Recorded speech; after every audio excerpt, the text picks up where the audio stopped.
प्रभो मृत्युंजय ठाकुरे हे बाबा धवलेश्वराय वाला लिंगाय नमो नमः। दीपम यदि परम ब्रह्म दीपम यदि जनार्दन दीपाहरत मे पापो पूजा दीप नमस्तुते।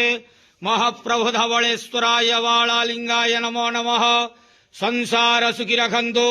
आज पौष मासर शुभ सोमवार रे समस्त श्रद्धालु भक्त मान को आश्रीपद करंतु मनस्कामना पूर्ण करंतु कर्म क्षेत्रोन्नति करंतु ग्रहरिष्ट खंडन करंतु जगतर मंगल करंतु विश्वर कल्याण करंतु आपणकर नाम विख्यात करंतु सेवकर डाक श्रवण करंतु समस्त ग्वावसा भक्त मानकर मनस्कामना पूर्ण करंतु।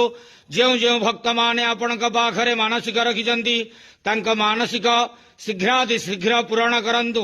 हे बाबा धवलेश्वराय वाला लिंगाय नमो नमः।